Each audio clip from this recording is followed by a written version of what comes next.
निर्विघ्नं कुरु मे देव सर्वकार्येषु सर्वदा। या कुन्देन्दुतुषारहारधवला या शुभ्रवस्त्रावृता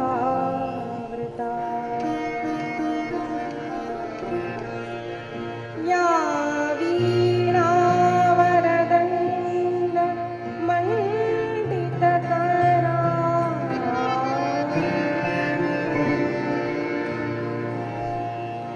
या श्वेतपद्मासना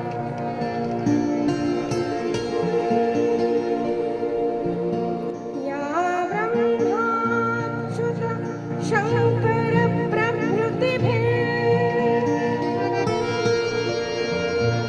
देवैः सदा वन्दिता सा मां पातु सरस्वती भगवती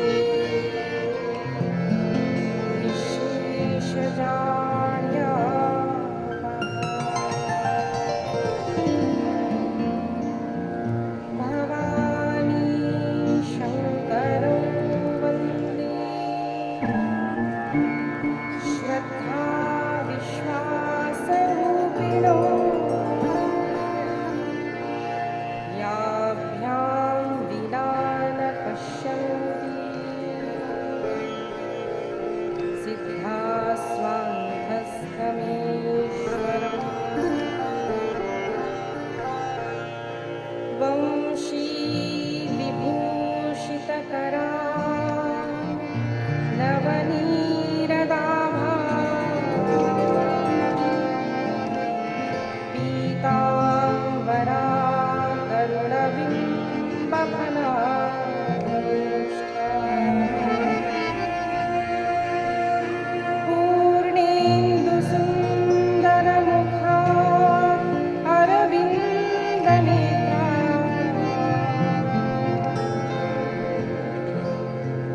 कृष्णात्परं किमपि तत्त्वमहं न जाने।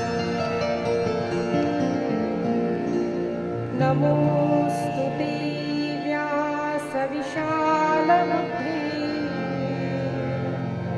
फुल्लारविन्दायतपत्रनेत्र येन त्वया भारततैलपूर्णः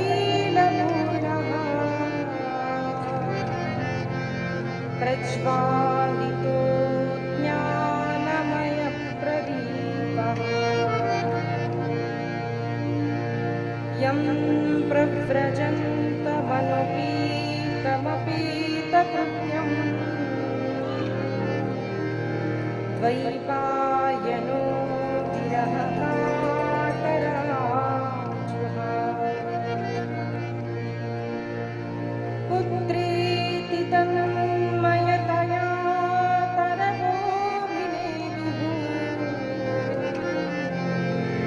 तं सर्वभूतहृदयं मुन्नामतोऽस्मि। ब्रह्मानन्दं परमसुखदं केवलं ज्ञानमूर्तिं द्वन्द्वातीतं गगनसदृशं तत्त्वमस्यादिलक्ष्यम् एकं नित्यं विमलमचलं सर्वधी साक्षिभूतं भावातीतं त्रिगुणरहितं सद्गुरुं तन्नमामि। योऽन्तः प्रविश्य मम वाचमिमां प्रसुप्ताम् सञ्जीवयत्यखिलशक्तिधरस्वधाम्ना हस्तचरणश्रवणत्वगादी प्राणान्नमो भगवते पुरुषाय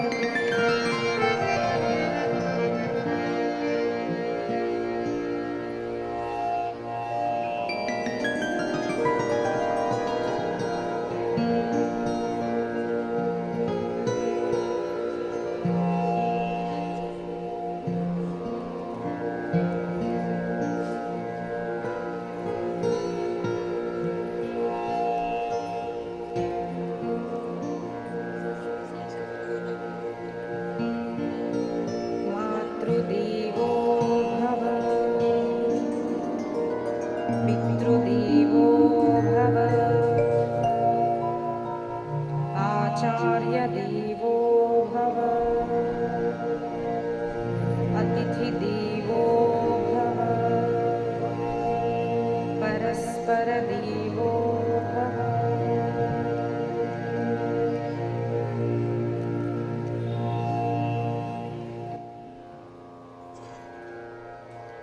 दो मिनट नाम संकीर्तन करते हैं। सभी अपने हाथों से ताली बजाएंगे। अपने श्रीमुख से भगवान का अत्यंत सरल व मधुर नाम सभी ने ओम नमो भगवते श्री राघवेंद्राय। ओम नमो भगवते श्री राघवेंद्राय। ओम नमो भगवते श्री राघवेंद्राय।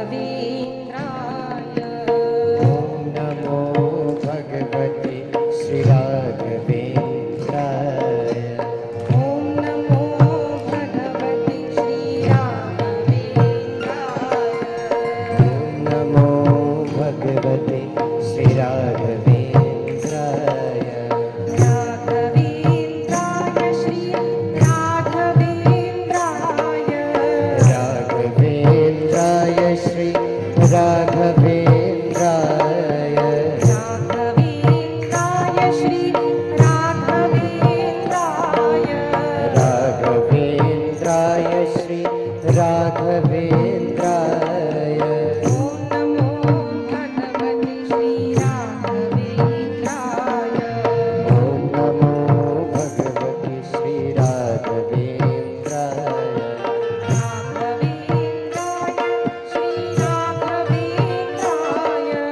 राघवेंद्राय श्री राघवेंद्राय।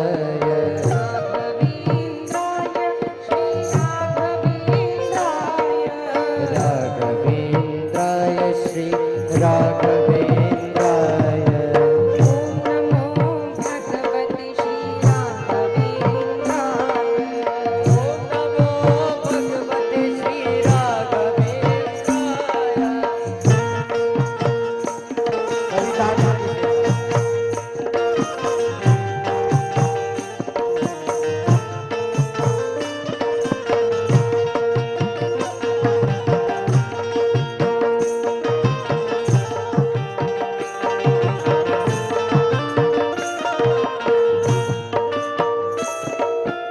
ओम नमो भगवते श्री राघवेंद्राय। नमो भगवते श्री राघवेंद्राय। नमो भगवते श्री कृष्णचंद्राय। नमो भगवते श्री कृष्णचंद्राय। नमो भगवते श्री हनुमंताय। भगवते श्री रघुनंदाय। ओम नमो भगवते श्री वासुदेवाय। भगवते श्री वासुदेवाय। ओम नमो भगवते श्री वासुदेवाय। ओम नमो भगवते श्री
परात्पर परब्रह्म परमेश्वर परम कृपाळु दयाळु सच्चित आनंद स्वरूप भक्त वत्सल करुणा वत्सल मेरे कृष्ण,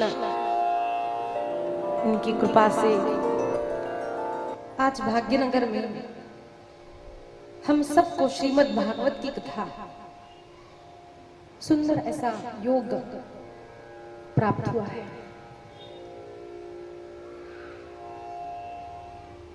और योग तो देखिए,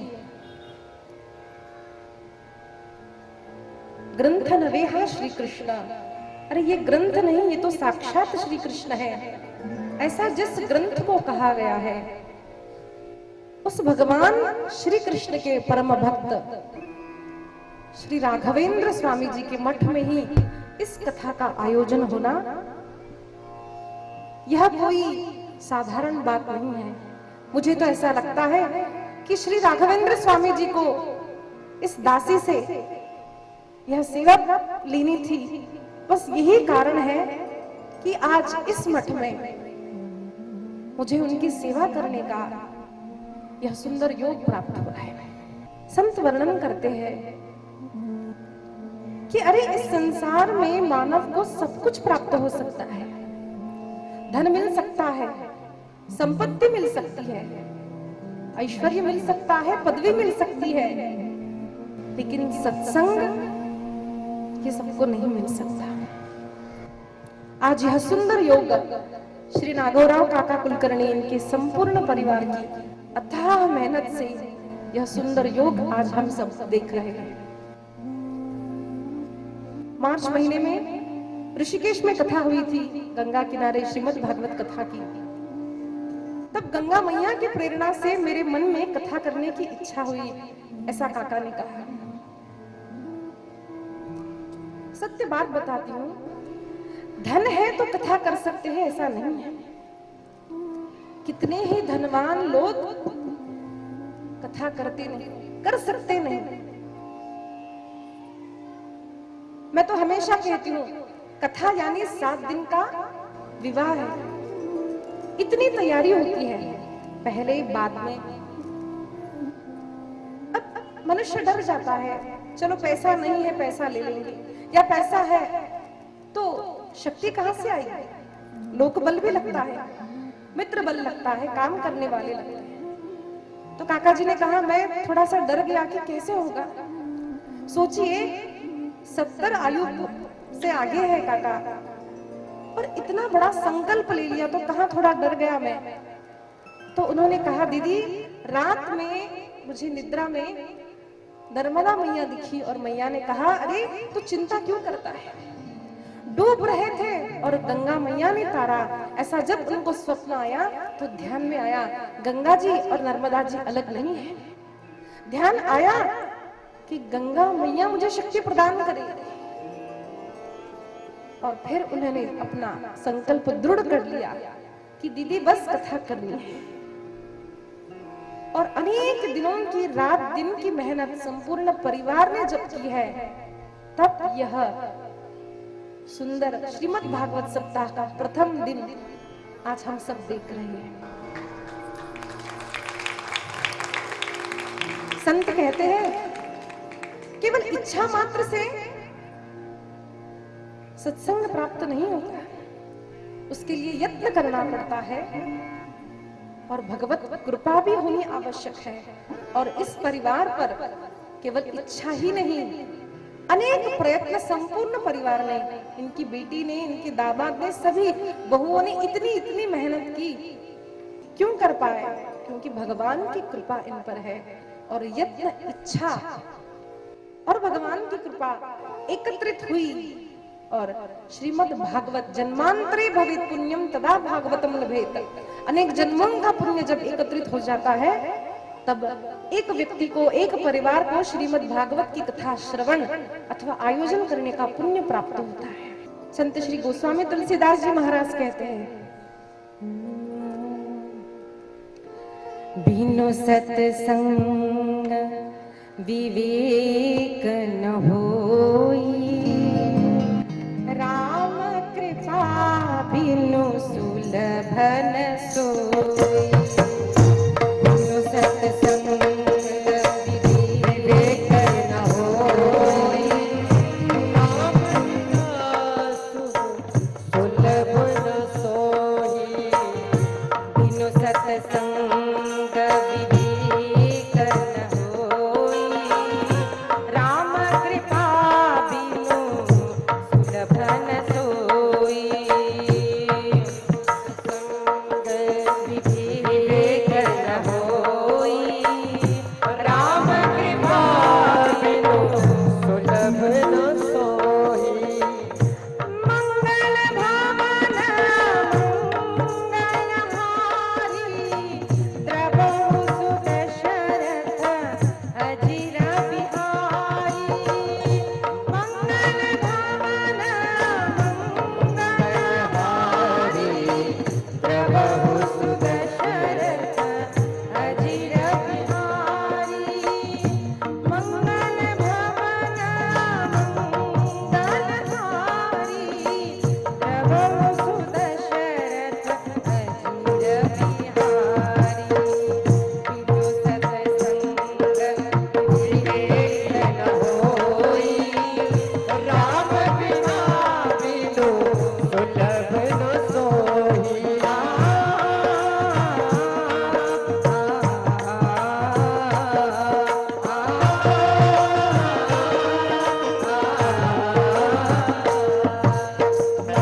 मिले पुनितात मिले सुत भ्रात मिले जुबती सुखदाई। राज मिले गजबाज मिले सब साज मिले मन वांछित पाई। लोक मिले लोक मिले वैकुंठ जाय। सुंदर और मिले सबही संत समागम दुर्लभ पाए। संत समागम दुर्लभ पाए। बिनु सत्संग विवेक न होई। राम कृपा बिनु सुलभ न सोई। बिनु सत्संग विवेक न होई। राम बिना सोई सुलभ न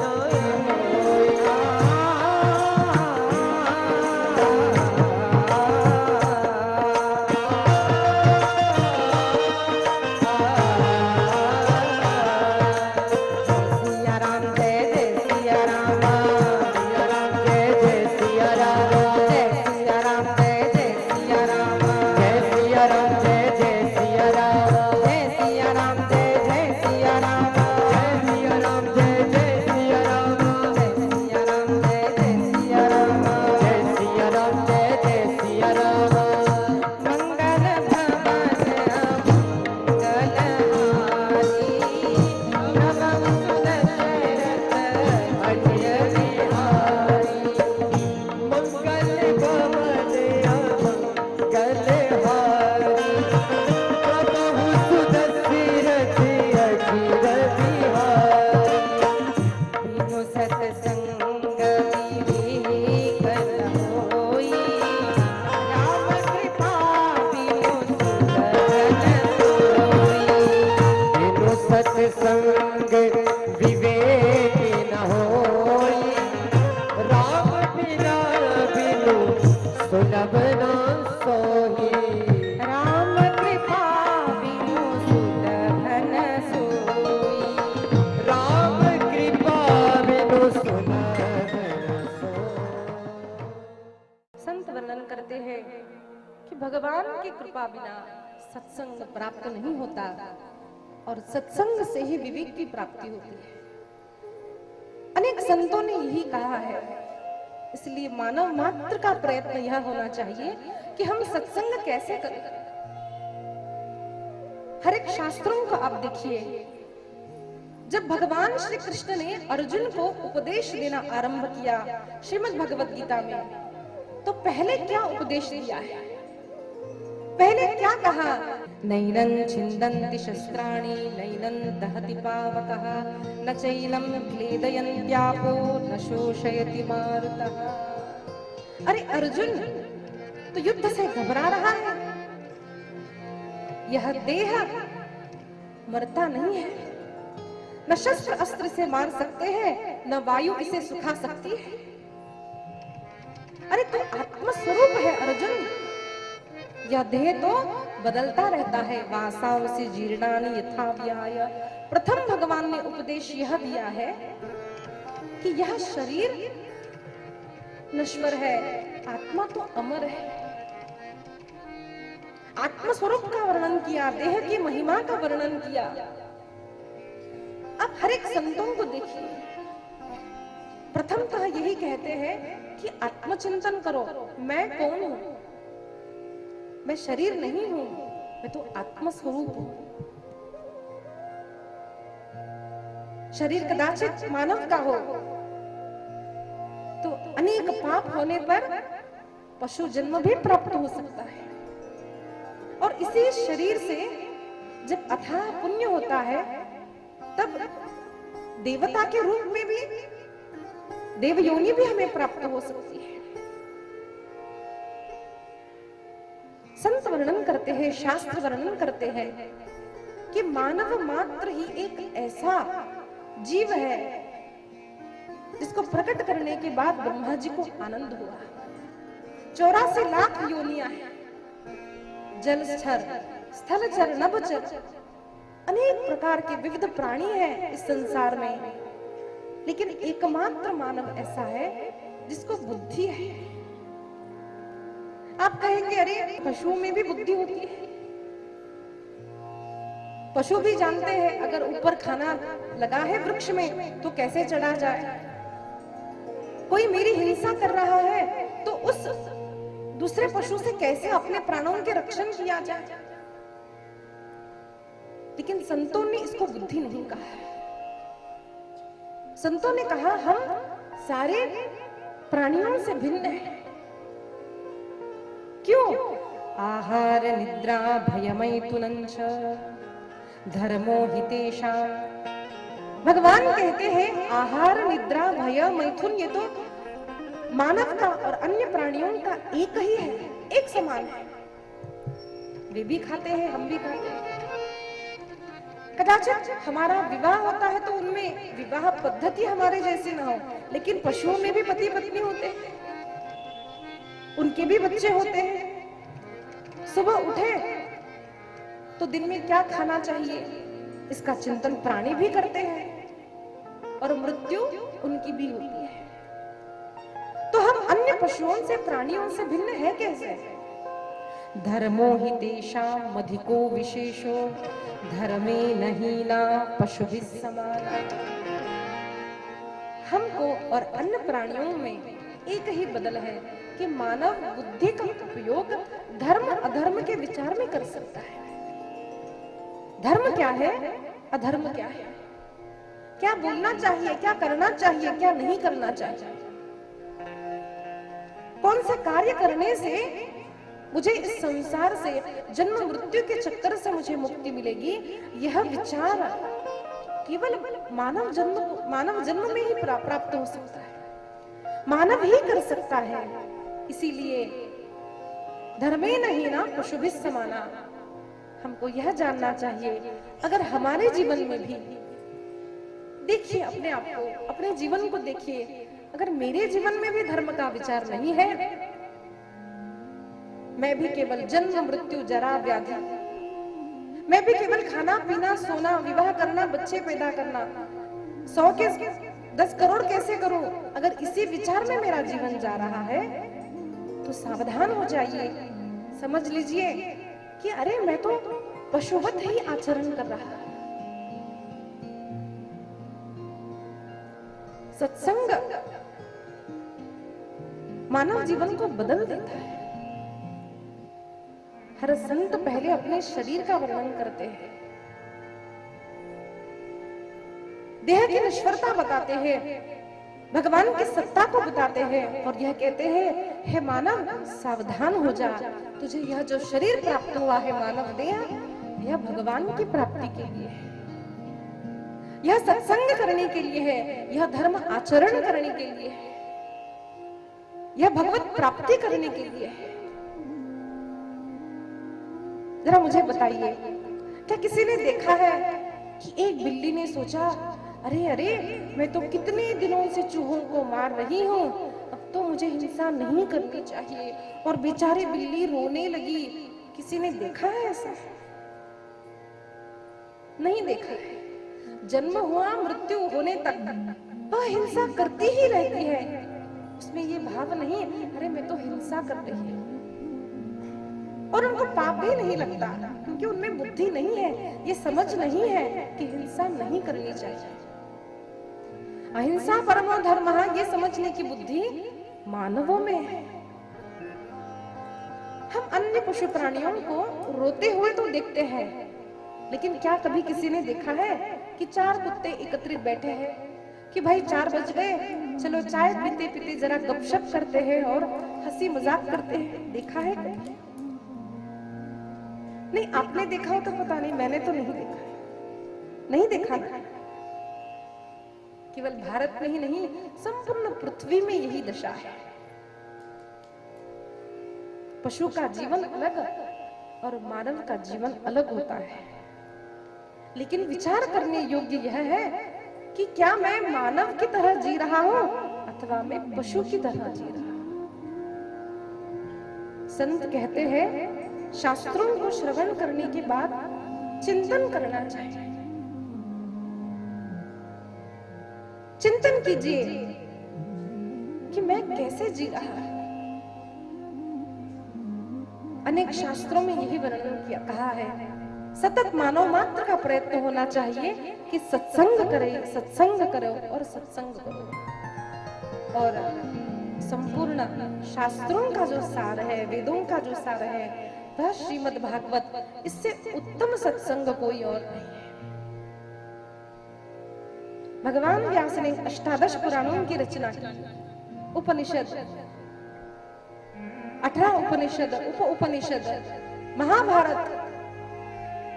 लेकिन उसके पश्चात भी जब उन्हें शांति नहीं मिली, तब उन्होंने अंतिम ग्रंथ श्रीमद् भागवत इसकी रचना की है और परमानंद को प्राप्त किया है। और हर संत ने कहा है, श्रीमद् भागवत का कथा श्रवण करने से, इस ग्रंथ के घर में पूजा करने से, उसका चिंतन मनन करने से, उसके अनुसार अपने जीवन का आचरण करने से आनंद की प्राप्ति होती है, भगवान की प्राप्ति होती है, पितरों की तृप्ति होती है। नित्यं भागवतं यस्तु पुराणं पठति नरः प्रत्यक्षरं भवेत् तस्य कपिलादानजं फलम्। नित्यं मम कथा यत्र तत्र तिष्ठन्ति वैष्णवाः कलिबाह्य न शास्ति वै योर्चयन्ति सदा मम। भगवान कृष्ण कहते हैं, संत कहते हैं कि भगवान कृष्ण जो भागवत कथा करता है, सुनता है, उसके वशीभूत हो जाते हैं। वशीकृतो ह्ययं तैश्च सत्स्त्रिया सत्पतिर्यथा।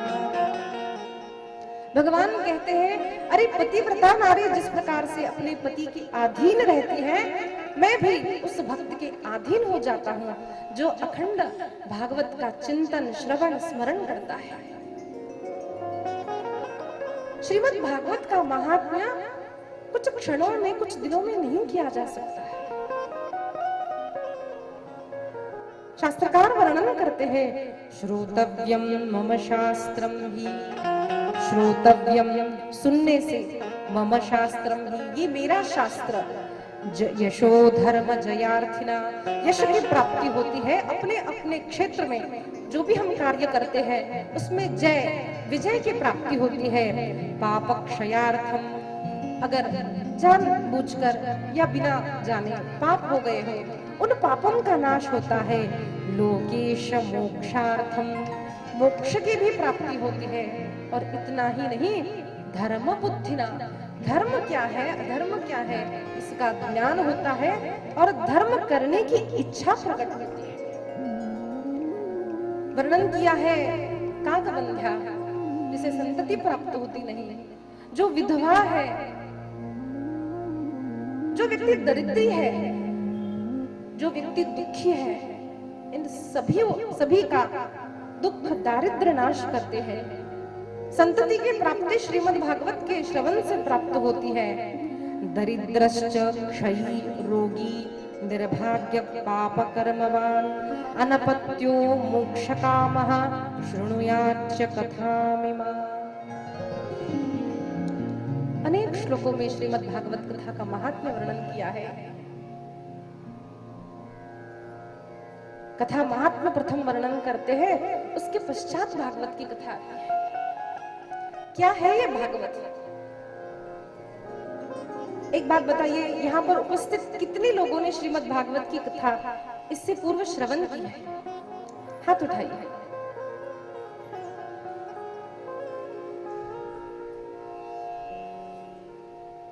श्रवण करके भी हाथ न उठाया तो पाप लग जाता है। सत्य बताइए, किसने किसने श्रवण की, किसने नहीं की? लज्जा की कोई बात नहीं, उठाइए हाथ। आधे से भी कम लोग हैं। श्रीमद् भागवत कथा, इसका आरंभ करने से पूर्व भागवत ग्रंथ का महात्म्य बताया जाता है। हम किसी भी वस्तु को खरीदना चाहते हैं तो हम पहले पता करते हैं कि वह वस्तु कितनी उपयोगी है, कितनी टिकाऊ है। अरे भाई, हमने मेहनत से जो पैसा कमाया है उसको हम खर्च करें क्यों इस पे? ऐसा चिंतन हम करते हैं ना। तो इसी प्रकार से भागवत ग्रंथ का महात्म्य अगर पता ना हो तो श्रद्धा से हम कथा भी श्रवण नहीं करेंगे। इसी कारण श्रीमद् भागवत कथा का महात्म्य वर्णन किया है। शांडिल्य महामुनि कहते हैं, भाति सर्वेषु लोकेषु गीयते नारदादिभिः भक्ति ज्ञान वैराग्य समायुक्ता तस्मात् भागवतम इष्यते। शांडिल्य महामुनि ने वर्णन किया है, भागवत यानी क्या है? जिसमें भक्ति है, जिसमें ज्ञान है, जिसमें वैराग्य है। भक्ति भागवत, भक्ति ज्ञान और वैराग्य, जो ग्रंथ इन तीनों से परिपूर्ण है वही भागवत है। अन्य संत कहते हैं, भगवता प्रोक्तम भागवतम। भागवत का महात्म्य क्यों है? क्योंकि भगवान ने अपने स्वमुख से इसका वर्णन किया है। भगवता प्रोक्तम भागवतम चिदानंदेन कृष्णेन प्रोक्ता स्वमुखतोर्जुनम। भगवान की दो कथाएं भगवान ने स्वयं अपने श्रीमुख से कही है। उनमें से एक श्रीमद् भागवत है और एक है श्रीमद् भगवत गीता। भगवान कृष्ण ने स्वयं अपने मुख से अर्जुन को जो ज्ञान दिया है, महाभारत में यह प्रसंग आता है। कुरुक्षेत्र में जो ज्ञान दिया है 700 श्लोकों का, उसको श्रीमद् भगवत गीता कहते हैं। दुख की बात है, कई लोगों को भगवत गीता और भागवत में अंतर भी पता नहीं। दीदी, आप भागवत बाँचते हो? अच्छा, वो गीता बाँचते हो? वो समझ में नहीं आता। ऐसी हमारी स्थिति है। एक से प्रश्न किया, भाई महाभारत किसने लिखी? तो एक व्यक्ति ने बताया, B.R. चोपड़ा ने। अभी देखिए ना, कोरोना के टाइम पे आया था B.R. चोपड़ा की महाभारत। तो जो डायरेक्टर प्रोड्यूसर है उनका नाम हम जानते हैं, लेकिन भगवान व्यास का नाम कितने लोग जानते हैं? तो भागवत अलग है और भगवत गीता अलग है। भगवान ने दो ग्रंथ अपने स्वमुख से वर्णन की है, भगवत गीता और श्रीमद् भागवत। तो किस कोई कहेगा, भाई भागवत तो व्यास जी ने कही है अथवा शुकाचार्य ने कही है। इसका वर्णन आता है प्रथम स्कंद में। नारद महर्षि कहते हैं व्यास जी से कि चतुश्लोकी भागवत भगवान नारायण ने अपने मुख से प्रथमतः ब्रह्मा जी को प्रदान की। ब्रह्मा जी ने अपने पुत्र नारद को प्रदान की और वही चतुश्लोकी भागवत नारद जी ने व्यास जी को प्रदान की है। फिर उस 4 श्लोकों का 18,000 श्लोकों में विस्तार किया है व्यास महर्षि ने, और उसको हम श्रीमद् भागवत कहते हैं। लेकिन मूल भागवत चतुश्लोकी 4 श्लोकों में ही भगवान कृष्ण ने, भगवान नारायण ने अपने मुख से वर्णन किया है। इसलिए इन दो ग्रंथों को श्रीमद् ऐसा मुकुट लगता है। अष्टादश पुराण है ना, मद्वयं भद्वयं चैव व्रत्रयं व चतुष्टयम् अनपालंगकूस्कानि पुराणानि पृथक पृथक। कई लोगों को नाम पता नहीं होता, तो व्यास जी ने एक ऐसा श्लोक दिया है जिससे हम समझ जाए कि 18 पुराण कौन से हैं। मद्वयम, म से 2, मत्स्य पुराण, मार्कंडेय पुराण। भद्वयम, भागवत भविष्य पुराण। मद्वयम भद्वयम चैव व्रत्रयम, व्र से 3, ब्रह्मांड पुराण, ब्रह्मवैवर्त पुराण, ब्रह्मांड पुराण, ऐसे 3 ग्रंथ हैं। मद्वयम भद्वयम चैव व्रत्रयम व चतुष्टयम, वामन पुराण, वराह पुराण, विष्णु पुराण, व से 4 पुराण हैं। और अनपालिंगकूस्कानि, अ से अग्नि, न से नारद पुराण, लिंग पुराण, नारद पुराण, स्कंद पुराण आदि। इस प्रकार से वर्णन एक श्लोक में हमको 18 पुराणों की संपूर्ण सूची आती है। तो इतने सारे ग्रंथों में केवल 2 ग्रंथों को श्रीमद् का मुकुट लगता है, और वो 2 ग्रंथ है श्रीमद् भागवत और श्रीमद् भगवत गीता। 2 मिनट नाम संकीर्तन करते हैं और आगे बढ़ते हैं। सभी अपने हाथों से, दोनों हाथों से तालियां बजाएंगे और भगवान का गुणगान करेंगे। राधा राधा कृष्ण राधा, राधा राधा कृष्ण राधा, राधा राधा कृष्ण राधा, राधा कृष्ण राधा, राधा राधा कृष्ण राधा, राधा कृष्ण राधा, राधा राधा कृष्ण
यस्मिन् पारमहंस्यमेव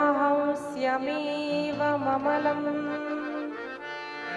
ज्ञानं परं गीयते यत्र ज्ञानविरागभक्तिसहितं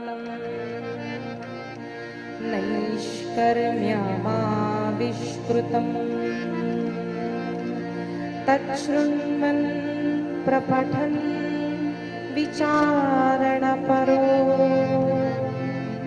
भक्त्या विमुच्यते नरः।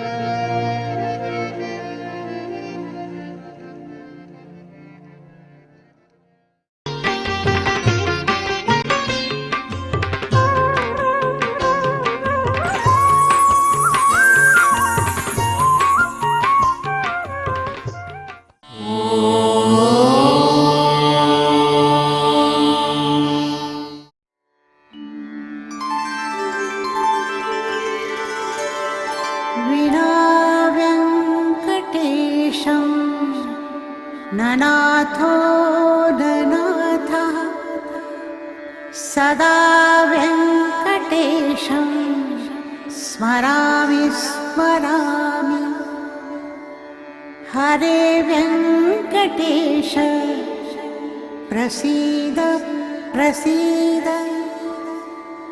प्रियं वेङ्कटेश प्रयच्छ प्रयच्छ।